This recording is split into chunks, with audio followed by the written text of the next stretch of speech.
Brands underestimate how much PR they should send out. You need to get your products in the hands of people who are going to truly try the products. Sometimes the bigger influencers aren't the ones because they're getting inundated. But you send your product to a nano influencer, they've never gotten product before. They're appreciative. They truly try it. And if they really like it, what you get back is content that is truly authentic. So you want to find those people who are really, really enjoying your product. And that's like scouring social media to figure out who natively is talking about your brand. Welcome to Maker's Mindset. I'm your host, Nancy Twine. And in this episode, I'm in conversation with Susan Yara, founder of Naturium, a science-backed, results-driven skincare brand, and Mixed Makeup, a beauty YouTube platform where she's educated millions on skincare and beauty. Starting her career as a news reporter and later becoming a beauty editor, Susan built a dedicated community before stepping into entrepreneurship. And in 2023, she sold Naturium to e.l.f. Beauty for $355 million, becoming one of the first true content creators to scale and sell a beauty brand. Let's go ahead and jump in. Well, welcome, Susan. Thanks for having me, Nancy. Oh my gosh, I'm so excited for this moment. A lot of people don't know this, but we've actually known each other for a really long time. I think over a decade now. For sure, over a decade. You were one of the first people who I met when I launched Briogeo on the trade floor show of Cosmoprof. And then you actually gave Briogeo our very first press when you were at New Beauty. So, I mean, we go way back, and I just feel like for the both of us, so much has happened over the past decade. I feel like we've lived 10 lives, and it's just amazing to have, someone like you that I look up to, that I admire, and just being able to like learn from each other and grow from each other. And I thought today we would just bring in a wider audience to learn and hear about your amazing story. I love that. I really treasure these types of friendships because back when you're like starting out in your career, you really don't know who is going to become that person that who's going to really soar and do so many amazing things. So it's been amazing to watch your journey too. Oh, thank you. And I want to start from the beginning because when I was doing this research, there's some things about you that I actually didn't know. Like, I didn't know that you started out your career at News 12, the Bronx. Were you living in New York? I was living in New York City, yeah. I had no idea. So you started out your career as an on-camera news reporter working for News 12, the Bronx and Forbes.com before you transitioned into beauty content creation. And looking back, was there some sort of like defining moment that made you want to make that switch? To content creator? Yeah. Completely. So when I started off in on-camera news, it was right at the very end of the heyday of news reporting, like where people wanted to be a news anchor and a news reporter. I thought I was going to be a correspondent like in the Middle East, and I was learning Arabic so that I could really be on it. And I thought I was going to be like, just really in the trenches. And then I got into it, became a news reporter. The Bronx there was a lot happening there. There's so much that happened. So much. And there's a lot of crime. And you realize as a news reporter that that's all you're reporting on. And I think I'd really romanticized what news reporting would be. I thought I'd be telling people stories, helping people. And it wasn't that, Wow. And it was also cable TV. So cable TV is a whole other ballgame where you're just like on a constant, you're constantly hustling and working really hard. But it was good because it made me learn how to do every single part of the news reporting job. I had to shoot my own content. I had to find my own stories. I had to write my stories. I had to edit my stories. And then I had to also learn how to be on camera all at the same time. So it was a really good learning experience and I hated it. Mm-hmm. So I decided to go into the publication world. And so my first job was at Forbes magazine. And they were starting something at the time that seemed really revolutionary, and they were starting Forbes.com. So this was the beginning of the media world really going into digital. And everyone was embarrassed by it. We still had dial-up, which is a crazy thing to think. This is like mid-2000s. There's still dial-up. Facebook was called the Facebook. Like it was you had to be invited. You had to be invited. You had to be in a university, and Forbes really wanted to start a video network. So I helped create one of the first, like the very first media video networks online. And so it was this really interesting experience because at the time it was embarrassing. I hated it, but there were things that we were seeing that became valuable in my career at the time because one, since we were learning on the job and nobody else had done it, it turned out there were no other people doing this, right? So it was a skill that only really I possessed, where I could be like a reporter, but also know how to do all the behind the scenes stuff too online. But also, we were seeing all the numbers, people would be like, well, this story is great. I'm glad you got like a PR person would be like, I'm glad you got my client into this story, but is it going to end up in the book, in the magazine? And I'd be like, no, but trust me, this is going to get millions of views. And when I said millions, I meant like 30 million views, because there weren't that many publications doing online content. And so it was just a lot of learning. It was really fun because I was on the lifestyle team at Forbes magazine. And if you think about lifestyle for billionaires, you're seeing things. I was in my early 20s, on yachts, seeing the biggest homes, driving cars like Bentleys and stuff, and like testing them out for stories. It was so much fun. I got into the wellness space because of it and into the beauty space. And then eventually decided I really wanted to go into beauty.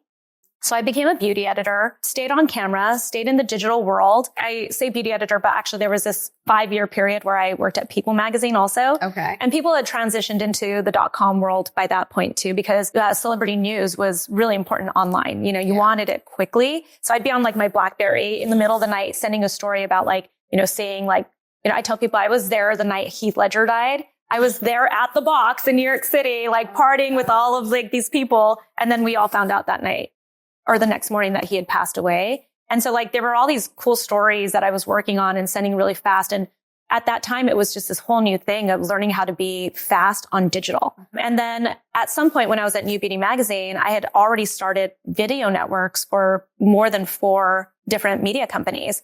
And there was this one common theme.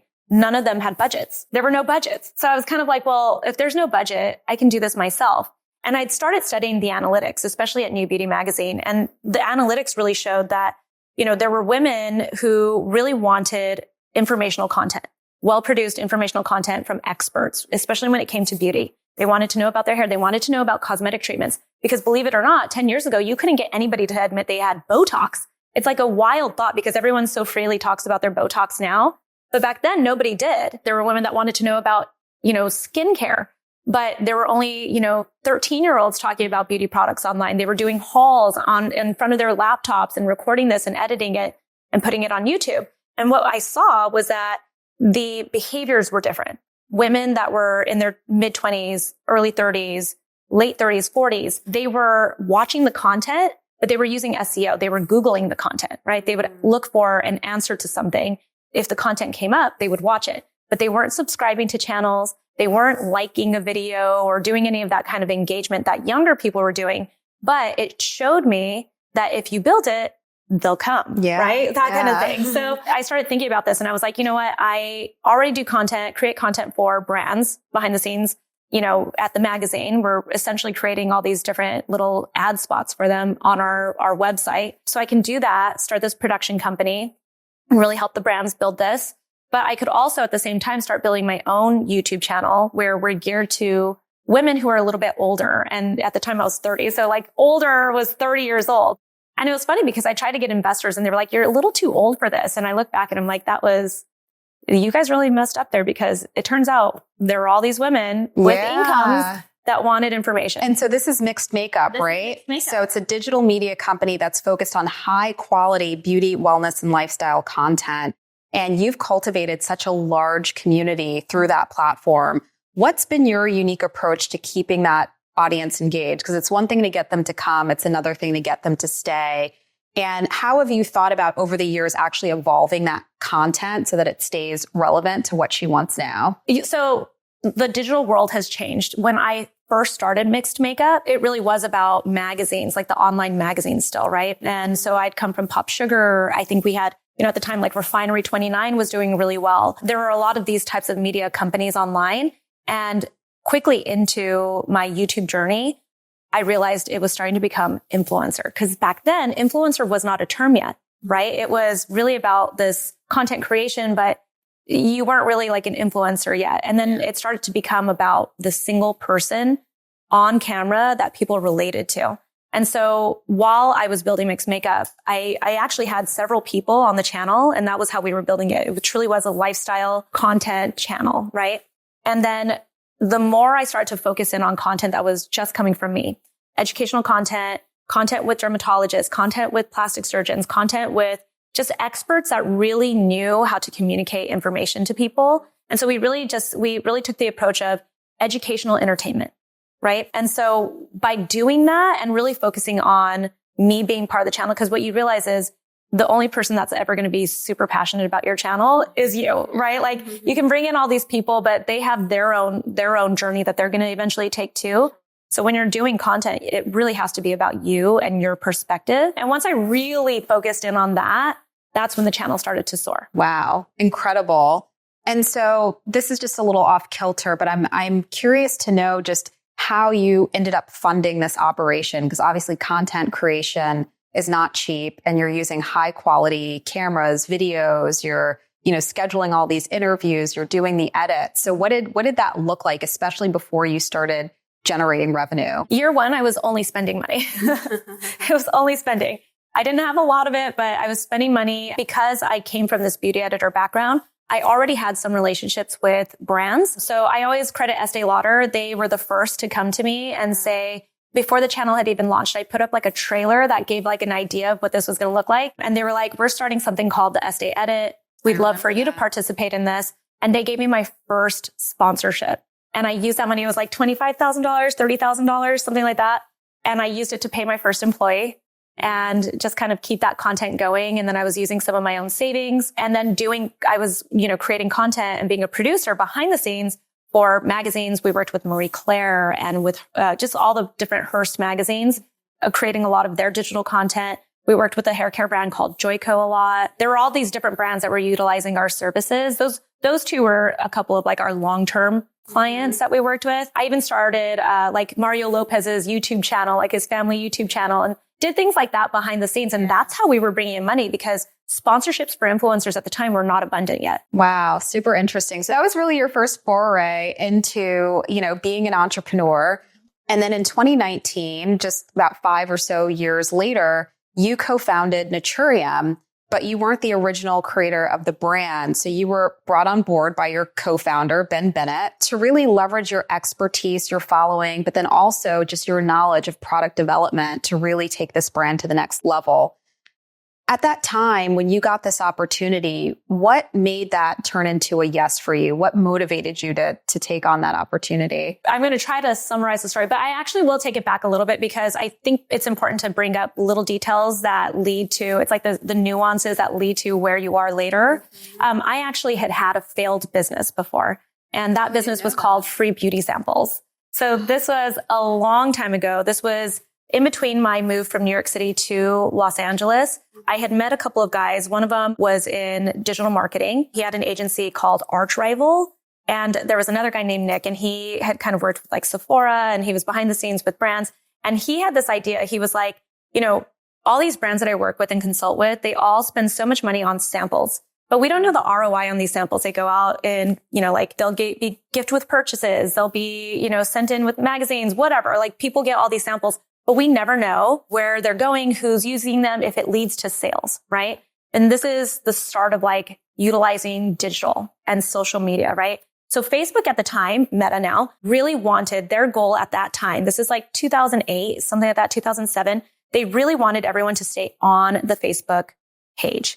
They wanted to be the internet. This is kind of changed now, but back then, that's what they wanted. They were creating their own currency. They were letting people create their own apps within Facebook. They were trying to make it so that you could almost have like your own like website, an app within Facebook where you could sell stuff, right? So we created an app within Facebook utilizing the Arch Rival system.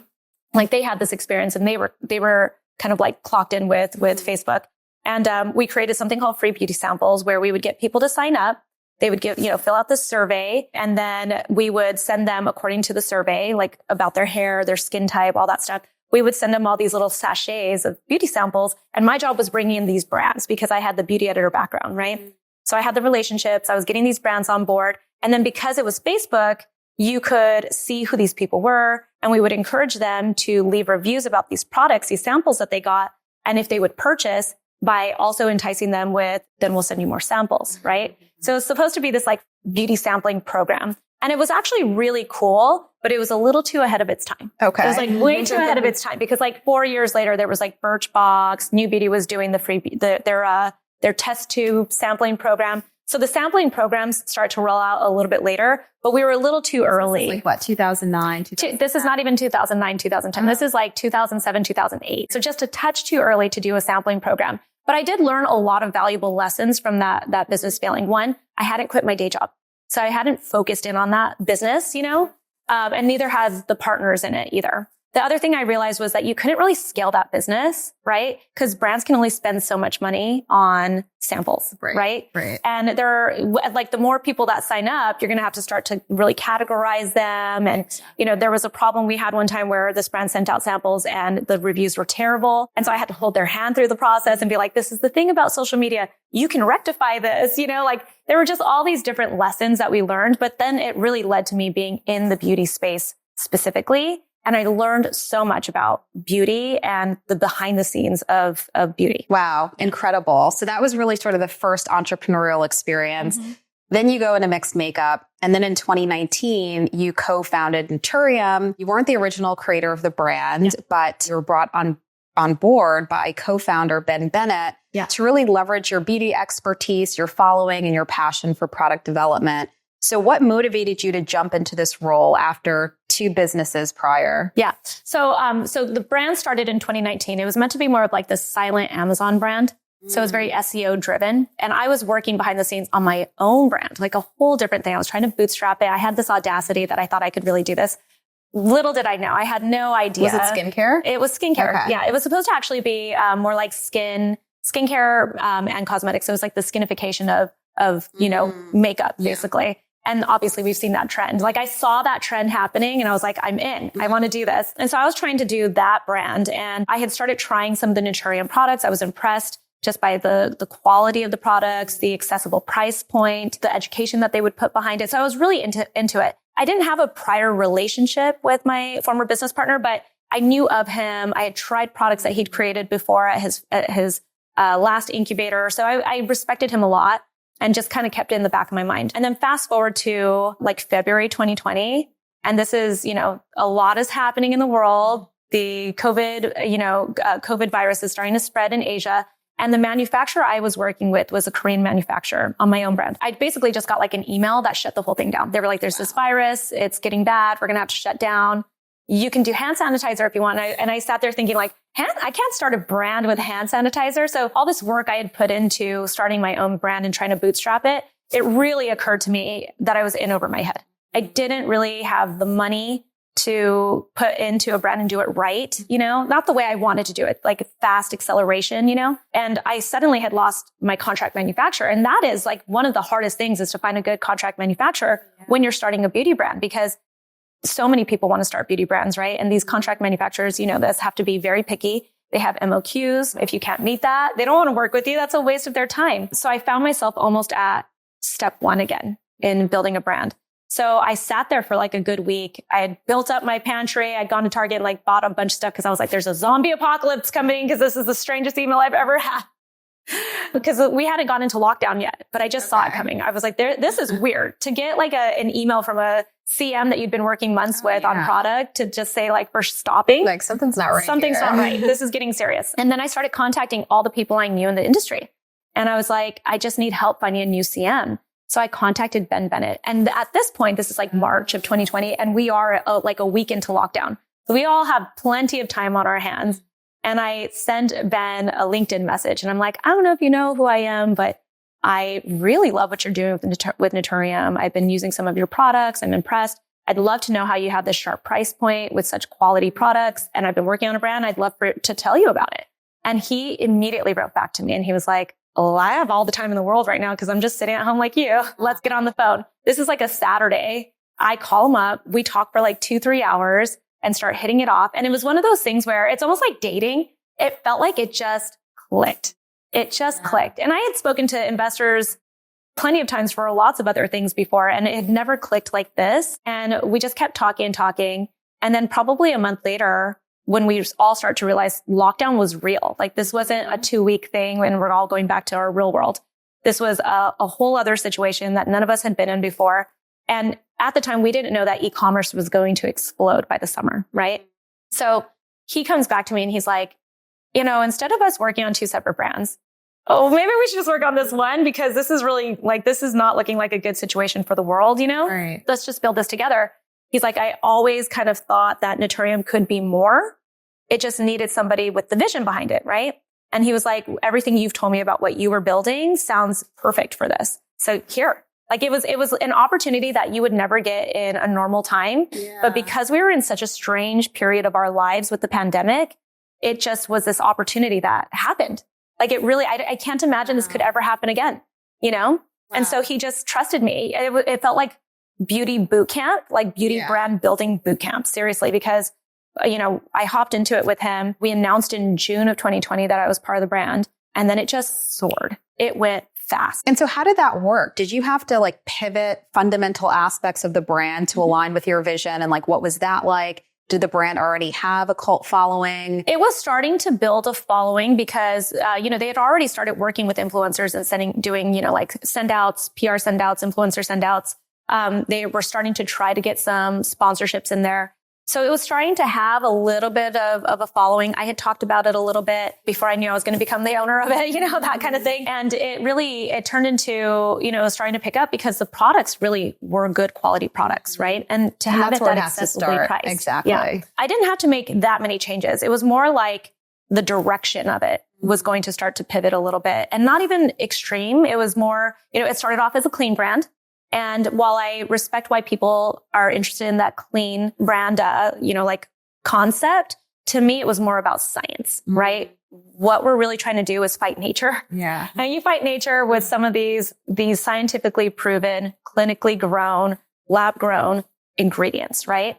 And we really wanted to focus on that. The ingredients that do some heavy lifting, that are synthetic, that are safe, also complement, you know, these plant extracts that are out there that do really cool things. So that was really the concept, was bringing in these plant extracts that can really boost your skincare formula, but also utilizing these ingredients that do the heavy lifting. Love that. Yeah. Wow. And so obviously, I guess, you know, you're technically a 3-time entrepreneur, right? You know, starting your own business brand is unlike anything, right? There's so many aspects to scaling it, to selling it, distribution, all the things. What was one of the biggest mental shifts that you had to make when you shifted from, you know, your previous endeavors to becoming an actual beauty brand founder? You know, I think that when you're a content creator, and a lot of content creators fall into this mentality, you're kind of a diva, right? Like it's all about you. It's all about building your channel. And it's not a bad thing, right? Because this is what helps you grow. But you're kind of like, you work for brands, right? So when you become a brand founder, you really have to shift into founder mentality. This is a business that you are running. And yes, you are an entrepreneur when you're a content creator, but it's different because you don't have supply chain. You don't have to forecast. You don't have to worry where your cash flow is coming from, right? The things that really will set your business apart at the end of the day. And so you have to shift into that serious mindset and really understand that it's not about how you look online, how you're presenting yourself. It's about trying to keep this brand afloat. And I think that it's a really hard mental shift because there's so much serious stuff happening behind the scenes. Yeah, not everything that's on camera, you know? Exactly. Definitely.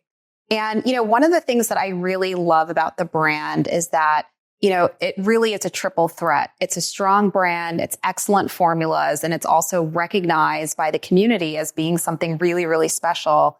And I feel like, especially in recent years, with so many skincare brands on the market that are competing for consumers' attention, what's been your unique approach to product development and just making the brand stand out in a crowded market? Well, I think that a lot of the time, brands don't give consumers enough credit for how smart they are, right?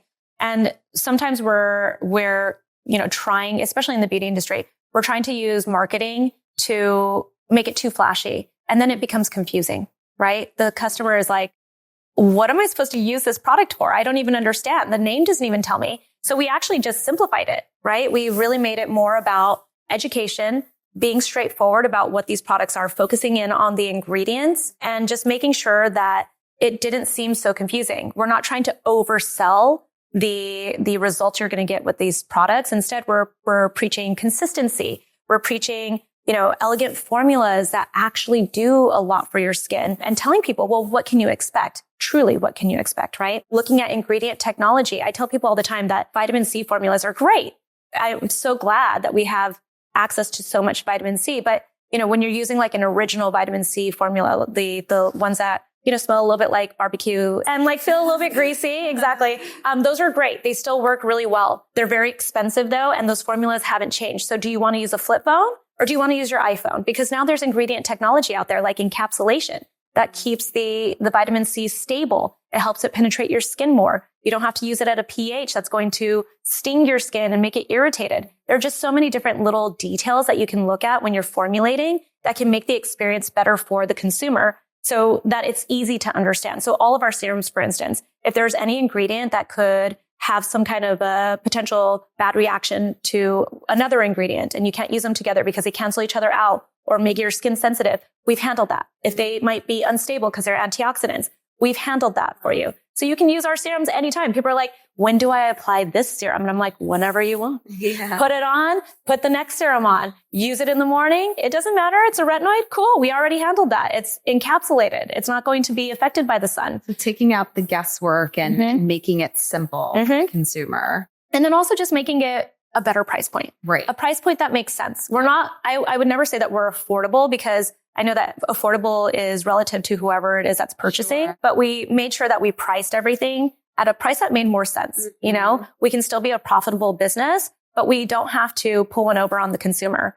And we can still give them elegant, beautiful, effective formulas that don't have to be so pricey that they don't consistently re-up their purchases. Instead, we have a return rate that's incredible. We have people returning every single month and they're consistent with their skincare routine. And guess what? They see results. So they're like, why was I ever spending thousands of dollars on a routine that I didn't finish? Because I was being precious with my skincare products because I didn't want to waste it. Right. Exactly. Exactly. So, you've done a lot of things right with Naturium, but it's been 5 years. You've learned a ton. If you were to start from scratch today, is there a couple of things that maybe you would have done differently from the beginning? I would have announced it differently, I think. There was a lot of drama around the way I announced it. And it was more so because I just wanted to take my time with it. We're still a baby brand. You know this. 5 years is not a long time for a brand. So I think that as we've really evolved the brand, it's kind of where it's meant to be. I can't imagine starting a brand and having it perfect all at one time, right? It has to evolve. You have to understand your consumer. Our consumer now really informs how we, strategize our pipeline, for instance. Our products are now starting to be geared towards what we know our consumer wants. Yeah. So just smart. Yeah. And make things that people actually want. Exactly. So, I think if I look back on the influencer strategy that we took in the beginning, I really wasn't certain. And I actually think that a lot of brands, it's a lot of testing and learning, right? I think we would have gone a slightly different strategy because we spent a lot of our budget in the beginning on bigger influencers just to really see, because you just assume like if they're a big influencer, they're going to sell for you. And we weren't really considering that maybe they don't. Yeah. Maybe it's all about those micro influencers. Maybe it's about the nano influencers. And when we pivoted to that, probably like a year into the strategy, that's when we really started to soar with influencer marketing. And while I'm not saying that we would never work with a bigger influencer, I think that brands don't take into account how important the nano influencers are. Completely. And that actually perfectly segues into my next question. Just given your unique position as both an influencer, if you don't mind me calling you that, I don't mind. And a brand founder, you've seen so much over the past, decade. How has influencer marketing evolved? And, in today's world, what are you seeing brands get wrong when they approach influencer marketing? So I think that brands underestimate how much PR they should send out. And I know that that's very wasteful to people and everything, but you need to get your products in the hands of people who are going to truly try the products. So again, sometimes the bigger influencers aren't the ones because they're getting inundated. But you send your product to a nano influencer, they've never gotten product before. They're appreciative. They truly try it. And if they really like it, what you get back is content that is truly authentic, right? And with the way that TikTok is going, with the way that, Instagram really pushes ads, you want to have the authentic voice, right? Especially on TikTok. So you want to find those people who are really, really enjoying your product.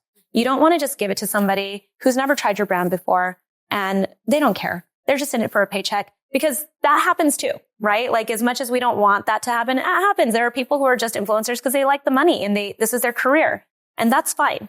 But then you need to find the people who are really, truly going to be ambassadors for your brand because they just love it. And so that's been probably our best strategy. And that's like scouring social media to figure out who natively is talking about your brand. Exactly. And so now, I mean, I think the power of whitelisting is so important. If you are doing any kind of influencer marketing, you need to have whitelisting as part of it. So whitelisting is putting money behind somebody's video, right? Okay. And then turning it into an ad. So maybe they created this video because they just truly wanted to talk about the product, but then you take their video and you pay them and then you put a little bit of money behind it and it turns into an ad on social media. And is it an ad on their platform or your platform? You're utilizing their platform, right? So it comes from them. So you'll see that it's like on their channel. So it's like the Susan Yara channel and you see my video, but now it's being pushed to you, even though you don't follow Susan Yara. I see. And now you're getting pushed this as an ad, right? So that's just a way to like perhaps take some nano influencer content and make it a much bigger audience and reach. Yeah, exactly. Because you can feel authenticity, right? If you, we don't even care if a person pronounces the brand name wrong. Sometimes we're like, great, pronounce it wrong, because that really means that this video was made without chatting with us. This is their true feeling about the product or the brand, right? And when you get that kind of content, it's priceless. So you take that content, you pay that creator, then you put some money behind it and make it an ad. And that is by far one of the best strategies. And I guess, you know, today where there's so many creators out there now, you know, are there any other tips that you would give founders for honing in on the right ones? Maybe you want to reach out to influencers who haven't used the product yet. What are those signals that you're looking for? I think that you can tell the quality of a person's content, right? So we have a whole team that's dedicated to finding creators and especially nano creators, right? Finding those up and coming creators. And I think that it takes a little bit of an eye. So there's a little bit of a talent there. I used to do it myself before I had the team. You know, like in the beginning, you're doing everything. Like I was answering customer service emails and DMs, and people didn't even know they were talking to me. Wow. They'd be like, "Tell Susan I said hi." I'd be like, "I'm sure, I'll tell her. You know, I'm sure she'd be so happy to hear this." So I was also finding content creators, and so we built this true community around the brand of people who were on their way up. And it was a unique time when that was happening because, again, we were in lockdown. And so we saw the emergence of TikTok creators, right? And so I was able to find these people who were just getting started. I actually have an episode of my own podcast that went up recently with Dr. Munib Shah. He's like he's got the biggest following of all the dermatologists online. I think like 18 million TikTok followers, at least at the time of this recording. And like 3 million YouTube subscribers. When I met him, he had like 1,000 YouTube followers, something like that. He actually said this, like he acknowledged this in the episode. I was able to find people like this who I saw talent and the potential and really start, you know, like getting them into the brand, building a community with them. And years later, they appreciate that. They'll remember that you saw their talent. For sure. And so you feel like still there's opportunity within influencer marketing. Just because there's so many creators out there, there's so many brands, doesn't mean that it's, you know, tapped out and saturated. You can still start something meaningful by leveraging the power of influencers. I think so. And it's partially about relationships now. I think this is where we're shifting, right? With the lockdown behind us, right? Now everything's in person again, you know, and I think this is really important for founders, having those relationships with the content creators. If you go to my Instagram, I follow like 4,000 creators now. And it's like, it's because I'm trying to have these relationships. And obviously you can't have meaningful relationships with everybody, but it's really just showing face, talking to them about the brand, showing them how passionate you are about it. And by the way, if you're not passionate about it, there are too many brands on the market, you know? Like it used to be one of those things where like anybody could start a brand because they were business minded, and that's fine. But now there's a little too many. So what makes you stand out? Are you actually passionate about this, or are you just business minded, right? And this is like same with the industry, like the alcohol industry, right? We see too many alcohol brands now. There are just a lot of these things happening. So if you aren't passionate about it, that's strike one against you, right? But if you are passionate about it, your authentic passion is going to come out in person. That's right. Right? So having these relationships, going to events now, I try to make it to every single event we can. It's exhausting. I don't always manage it nowadays because we've got a bigger team. We're trying to grow bigger.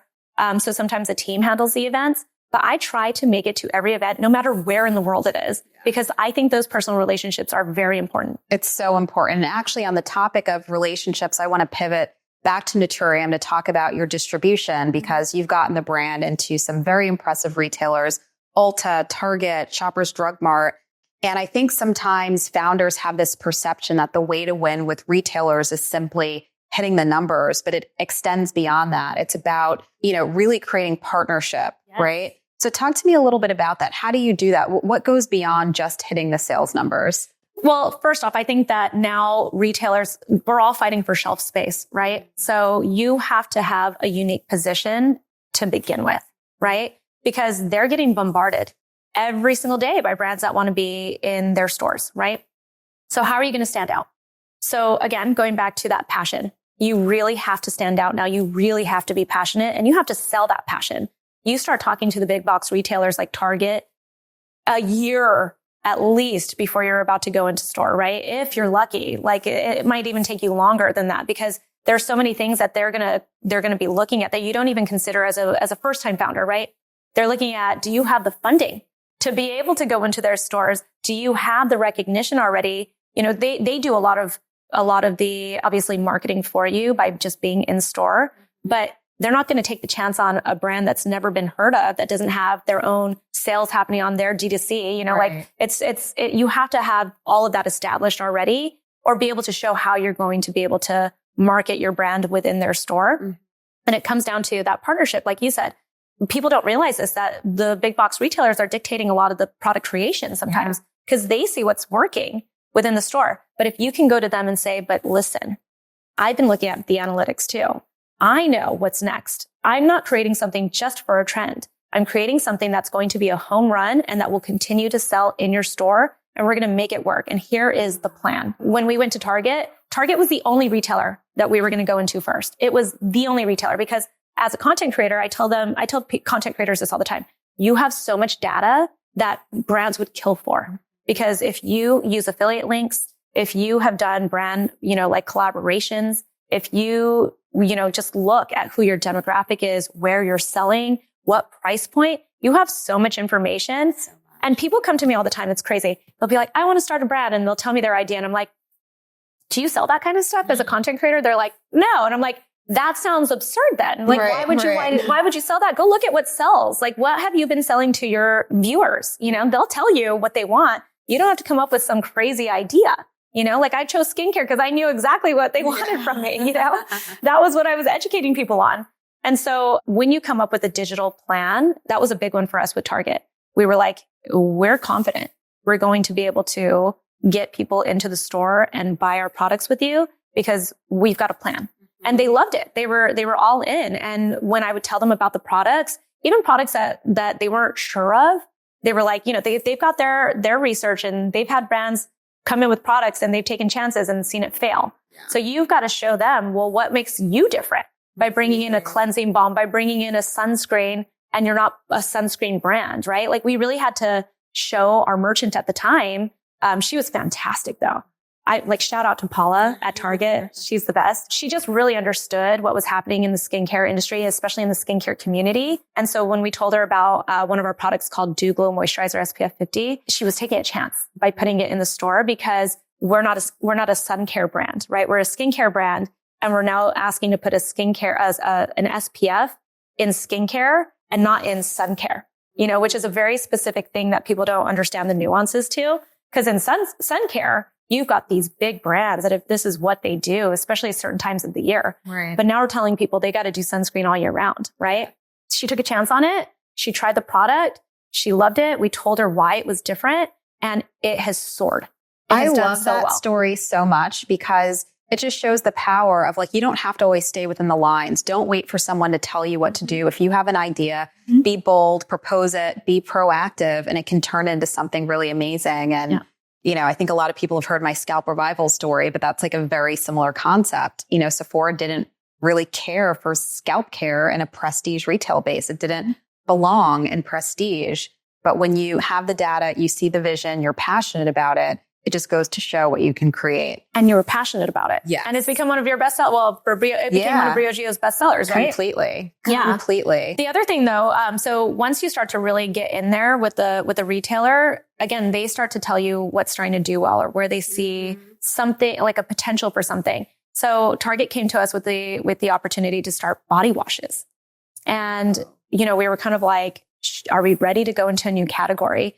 And when we made that decision, it was magic. It really was, because we held hands with Target, with our merchant, and we told them our concepts. We went big with it. We were like, we're going to launch 6 body washes. They're going to be at a higher price point. And they were hesitant. They're like, this is expensive for body wash. But we were like, here's how this body wash is going to be. It's going to be different. It's going to solve skincare issues. And it's not just going to be about fragrance. It's going to be about what people are dealing with their skin. And it's going to be skincare focused.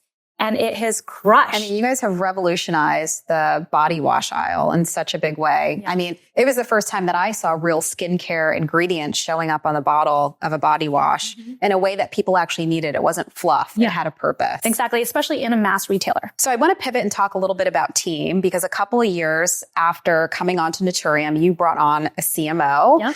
And, that's a really big role for a founder, especially because a founder has such a strong vision. And you basically want to bring on someone who's going to help you to amplify it, but they're going to have their own opinions. They may have their own vision. So how did you create that synergy so that you can be effective, work together, but also be aligned? A CMO, I feel like the role of CMO has really evolved these days. And I think you're looking for your next leader. If you are going to hire a CMO, you have to know yourself as a founder and know that you're okay with having somebody that you're hiring who might be able to take over your business for you. And that's a good thing. You don't want to hire somebody who's just your number 2, right? Like you want somebody who's going to truly be able to take over that business and be the voice of the brand too, because otherwise you're setting yourself up for failure. The other thing I want to note though, is if you're thinking about hiring a CMO, because I hear founders say this all the time, really early stages, they're like, oh, I need a CMO. I'm like, do you have the budget for marketing? Because the CMO is coming in to spend some money. Totally. Right? Like if you're not going to give them a budget, you're kind of like cutting an arm off for them. Like they're not going to be able to do their job fully, Right. So first off, think about your budget and how hard you're going to go with that budget for marketing. But 2, really look for the next leader, because I think CMOs nowadays wear so many different hats. They're not just marketing. They're participating in brand innovation. They're participating with your retailers. That relationship with our main retailers is so important when it comes to the CMO. They're doing the forecasting. They're looking at trends. They're building your marketing team and not your operations team, but they're building your brand team, right? And so they've kind of got their hands in everything. And so we brought on a guy named Michael, and he's fantastic. He has moved on. I couldn't hold on to him forever, but he was truly like a business partner when he came on board. He had all this experience. He had worked at L'Oreal. He had then worked in startup mode at other brands. And he just really understood what we needed to do with the brand. And he understood, it took him seconds. Like he just sat with me like in a few meetings and he understood the vision. He understood the marketing. He understood, what needed to be done. And he rolled with it and took it over. And when it came to the, selling the brand and our acquisition, he was a big player in that. And so you really have to look for the next leader and know that you're okay with that. So if you have any issues with somebody coming in as someone that could maybe take over for you, then you need to take a step back and be like, maybe I'm not ready for a CMO. Yeah. And it's such an important role. And if you don't get it right, it can have detrimental effects on the business. So if you were hiring for a CMO today, what are some of the traits that you would be looking for? Obviously, their experience is a big one. Can they inspire your team? And I'm thinking about it more of like a startup mode, right? Can they inspire your team? Can they add more to the vision of the brand, right? It's not just about the function of marketing. And I think that's where people really mess up. It's not just marketing. You're looking truly for a leader, right? So I can't put more focus on that. That is the big thing. You're looking for your next leader. And I really mean you would be so happy to give that person the CEO role if you needed to, And I think that's really important. What experience do they have that can do that? I love looking at it from that lens. And you're right, because a lot of the CMO positions ultimately graduate into a president or a CEO.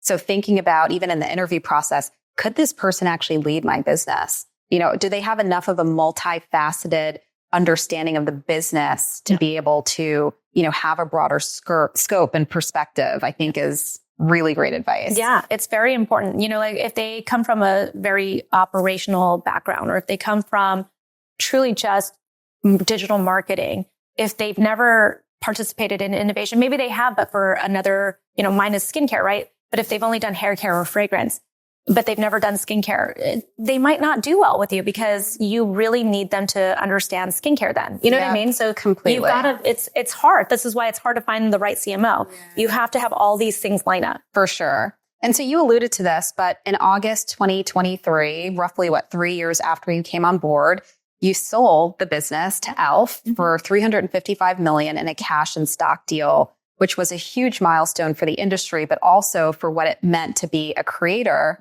right? Who owned a brand and was able to successfully sell it. So talk to me about what drove that decision to sell and at that point, and what were you hoping to ultimately get out of it? I mean, well, first off, I think that a lot of people don't understand that if you take on investors, they want you to sell the business. So that's like goal number one. Yeah. Well, you're thinking about the numbers day in and day out, just numbers all the time because you're being checked on all the time, right? People don't understand how much cash flow can affect you as a startup. And I know you understand that deeply. Right? You're trying to figure out how to, especially when the brand is growing so rapidly, and Naturium grew very, very fast. I think in our first year, we were doing 10 million in revenue, right? So by the time we sold to e.l.f., were we at 80 million? It feels like it was feels like it was like 7 years ago, or it was just like a year ago.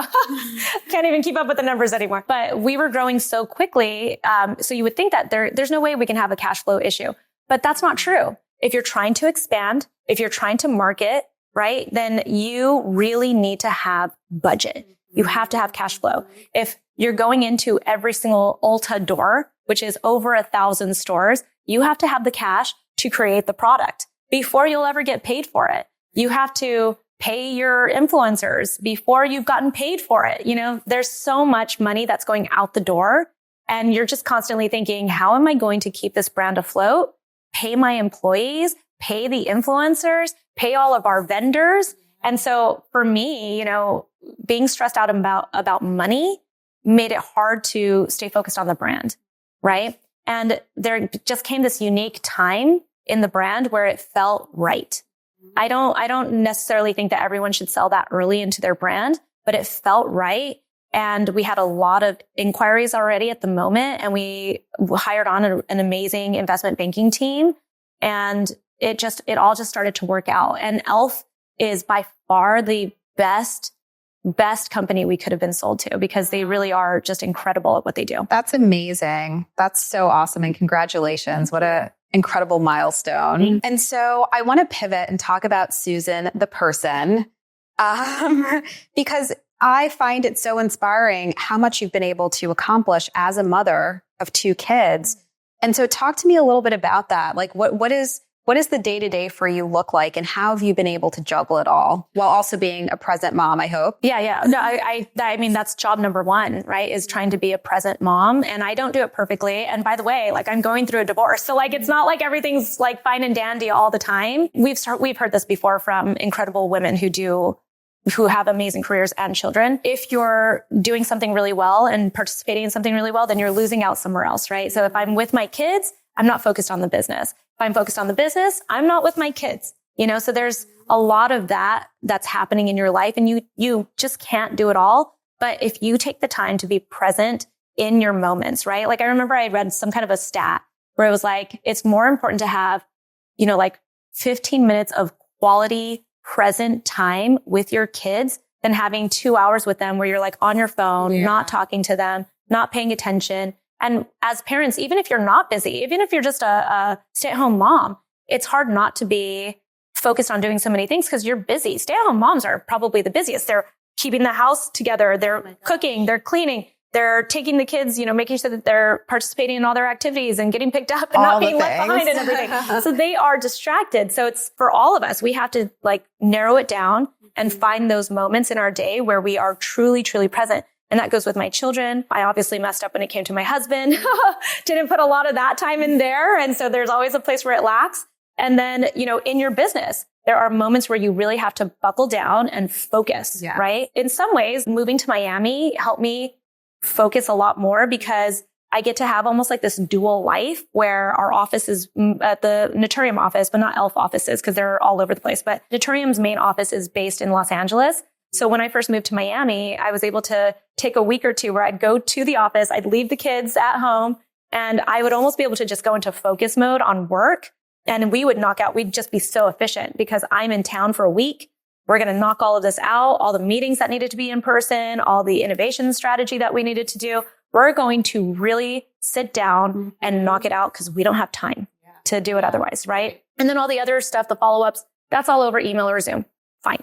And then when I come home to Miami, it's like mom time. It's like a whole different, I'm in sweats all day. I'm in leggings. I'm doing pickup, drop off, going to tennis lessons with the kids, like that kind of thing. So, like that actually helped me find some balance, interestingly. And also being on the East Coast when my team's on the West Coast, I get the whole morning. Like I get 3 hours, right? Drop off the kids, feed them, drop them off, go work out, shower, and then I'm ready to go for my first Zoom meeting, that kind of thing. So you find your way. And I think in some ways being a mom helps you become efficient because you don't have a choice. Completely. And I think one of the amazing things about our industry is that there's so many women founders that are doing the same thing. So what an amazing example just to see so many women crushing it and also, doing what they need to do from like a family perspective. Yeah. It's hard though. Don't get me wrong. It's there are times where I'm like, oh my gosh. It's hard, but it's possible. It's possible. And I highly recommend it. It's very rewarding. It's hard as hell, but it's very, very rewarding. Yeah, for sure.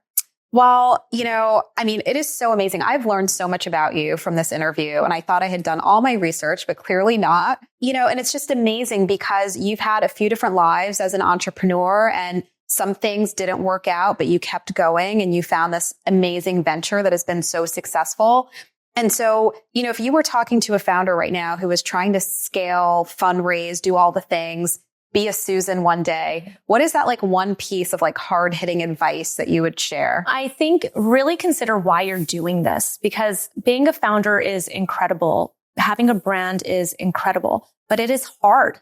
It is a lot of work and you are always, always on. There's no downtime. You don't get to clock in and clock out and then it's out of sight, out of mind.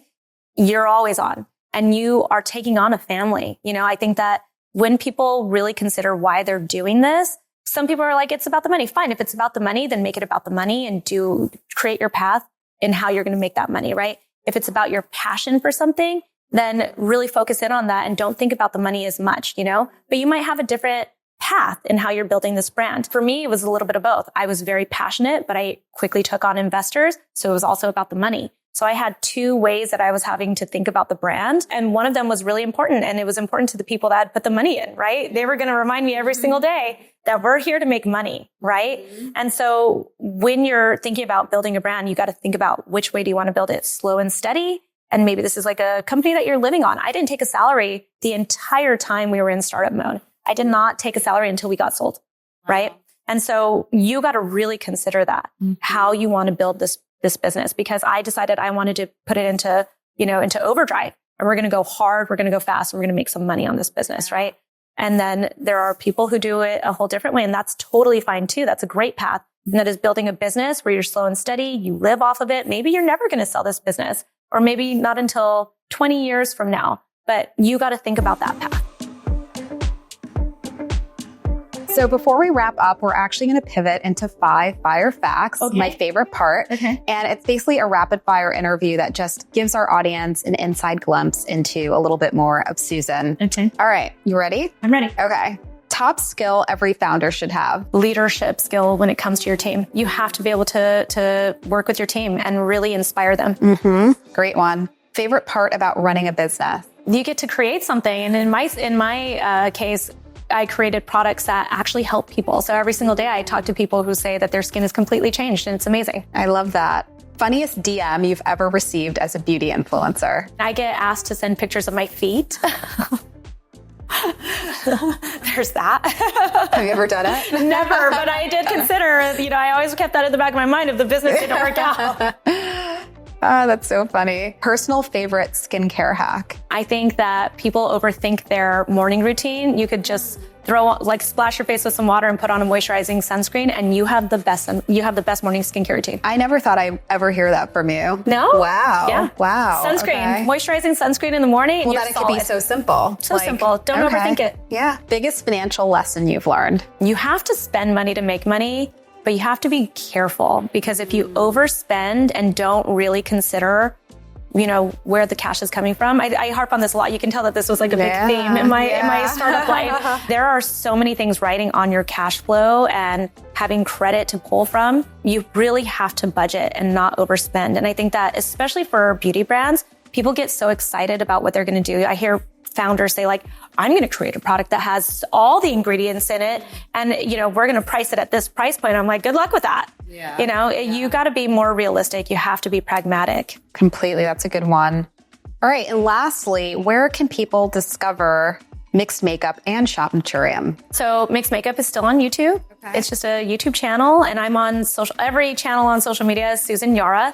And then Naturium is naturium.com. You can find us in so many different retailers now. In the United States, we're in every Target store, every Ulta store. We're on Amazon also. We have our own store, so you can tell that it's authentic by going to the Naturium store on Amazon. In Canada, we're at Shoppers, so every Shoppers store that they have in Canada. In the UK, we're in several Boots, not all Boots, soon maybe all Boots, and then we're in every Space and Case store. Same with like Ireland. In Italy, we're in Douglas. We're in Australia online. What else? Wow, this is a global business. I know, it is a global business. Am I missing a country? Well, and we're expanding, just put it that way. Amazing. Congratulations. This was so fun. Thanks so much for being here. Thanks for having me. To stay connected with Susan, the Maker's Mindset community, and me, check out all the details in the episode description below, and check out Spotify or Apple Podcasts to hear a few bonus reflections from me on this episode. And don't forget to subscribe to this series, leave a review, and share this episode with your community. Thanks so much for tuning in.